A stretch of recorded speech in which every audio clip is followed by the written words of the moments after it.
তৃণমূল দলটায় কি অবস্থা? বিধায়ক সংখ্যার যে কোনো প্রতিবাদে রোজ লাফিয়ে কমছে। একবার দেখুন, যে দল 1 মাস আগেও ক্ষমতায় ছিল তার এত শোচনীয় অবস্থা।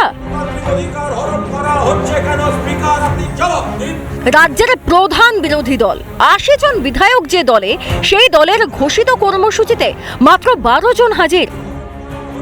দুদিন আগেও বিক্ষোভে যে দলের 29 জন বিধায়ক হাজির ছিলেন, সেই দলে দুদিনের মধ্যে গড় হাজির আরো 17 জন বিধায়ক।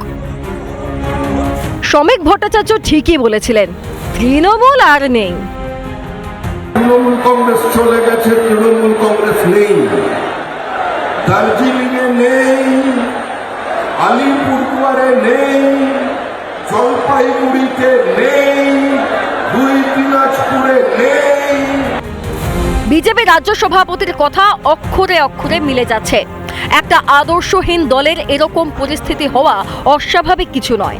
দলনেত্রী যেখানে হেরে গিয়েছেন, সেখানে পুরো তৃণমূলের তাসের ঘর হওয়া সময়ের অপেক্ষা মাত্র।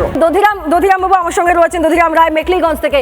দধিরাম বাবু, এরকম বিরোধী থাকলে লড়াইয়ের ময়দানটা কিরকম হবে? একটু শক্তিশালী লড়াই দরকার ছিল, তো সে কি? আমরা এই তৃণমূল কংগ্রেসকে সংরক্ষণ করার চেষ্টা করছি, যাতে আর বিধায়ক তাদের না কমে। গণতান্ত্রিক দেশে বিরোধী যদি না থাকে, তাহলে গণতন্ত্র কিভাবে চলবে? আমরা তৃণমূল কংগ্রেসটাকে সংরক্ষণ দিতে চাই।